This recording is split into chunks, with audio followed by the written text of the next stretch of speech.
Armenia Azerbaijan में और घमासान हुई जंग। दो देशों की जंग में ताकतवर देशों की एंट्री।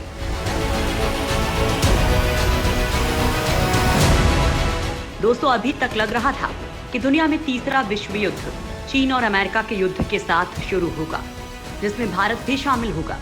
लेकिन अब कोरोना संकट के बीच ये विश्व युद्ध किसी और दो देशों की वजह से शुरू हो सकता है। भारत चीन सीमा विवाद को लेकर आमने सामने है। कई महीनों से दोनों देशों में तनाव बरकरार है। इसके अलावा आर्मेनिया और अजरबैजान में जंग शुरू हो गई है। आने वाले दिनों में इस जंग के बड़ा रूप लेने की आशंका है, क्योंकि तुर्की इसमें एंट्री ले चुका है और रूस अब इसमें एंट्री लेने वाला है। दरअसल सोवियत संघ से अलग होकर बने देश आर्मेनिया और अजरबैजान के बीच युद्ध बढ़ता जा रहा है। अब तुर्की भी इस युद्ध में शामिल हो गया है। तुर्की के F-16 फाइटर जेट ने आर्मेनिया के सुखोई फाइटर जेट को मार गिराया है।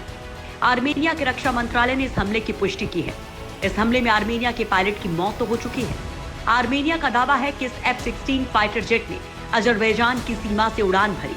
हालांकि तुर्की ने इस हमले से इनकार किया है। जिस तरह का माहौल है उसे देखते हुए संभव है कि रूस के राष्ट्रपति व्लादिमीर पुतिन भी तुर्की पर हमले का आदेश दे दे, क्योंकि रूस आर्मेनिया के साथ है, जबकि तुर्की मुस्लिम देश अजरबैजान की पैरवी कर रहा है। खबर तो इस बात की है कि तुर्की और पाकिस्तान आतंकियों को अजरबैजान की तरफ से लड़ाई के लिए भेज रहे हैं। अगर तुर्की हमले का आदेश देते हैं तो रूस और तुर्की के बीच भयानक जंग शुरू हो जाएगी और इस महायुद्ध में दुनिया की दूसरी महाशक्तियां भी शामिल होंगी। ईरान तुर्की के बॉर्डर से लगे दो छोटे देश अजरबैजान और आर्मेनिया में पिछले 4 दिनों से युद्ध जारी है। जंग के मैदान से आई धमाकों और तबाही की तस्वीरें रोंगटे खड़े करने वाली हैं। अजरबैजान और आर्मेनिया की सीमा रेखा में इन दिनों 24 घंटे सिर्फ धमाके की दिल दहला देने वाली गूंज सुनाई दे रही है। अजरबैजान मुस्लिम बाहुल्य देश है, जबकि आर्मेनिया में ईसाई बड़ी संख्या में रहते हैं। अजरबैजान की तरफ से लड़ रही पाकिस्तानी सेना आर्मेनिया और अजरबैजान के बीच विवादित नागोर्नो काराबाख को लेकर जारी जंग में पाकिस्तान की भूमिका भी सामने आई है। टेलीफोनिक बातचीत में यह खुलासा हुआ है कि इस लड़ाई में अजरबैजान की तरफ से पाकिस्तानी सेना भी शामिल है। बताया जा रहा है कि आतंकवादी गृह युद्ध से प्रभावित सीरिया और लीबिया के रास्ते नागोर्नो काराबाख भेजे जा रहे हैं।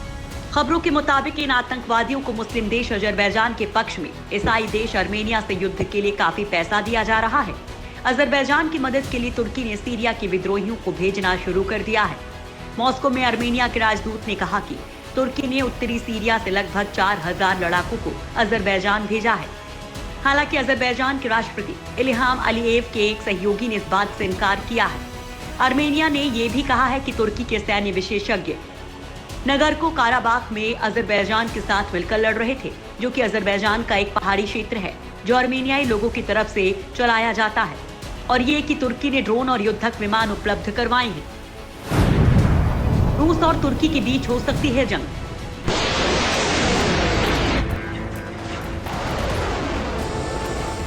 आर्मेनिया और अजरबैजान में बढ़ती जंग से रूस और तुर्की के इसमें कूदने का खतरा पैदा हो गया है।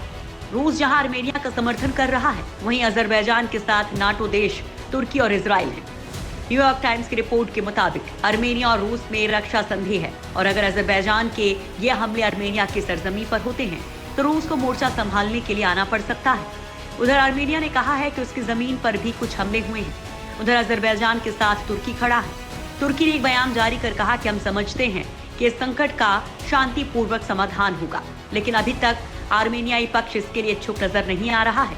तुर्की ने कहा कि हम आर्मेनिया या किसी और देश के आक्रामक कार्रवाई के खिलाफ अजरबैजान की जनता के साथ आगे भी खड़े रहेंगे। माना जा रहा है कि तुर्की का इशारा रूस की ओर था।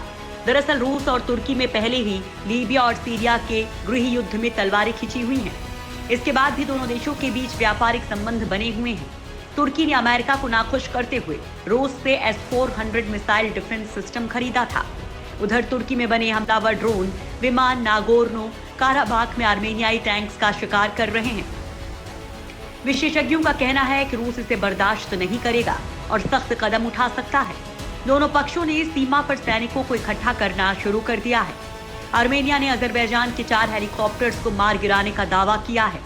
संकट को देखते हुए अजरबैजान के कुछ क्षेत्रों में मार्शल लॉ लगाने के साथ ही प्रमुख शहरों में कर्फ्यू के आदेश भी दे दिए गए हैं।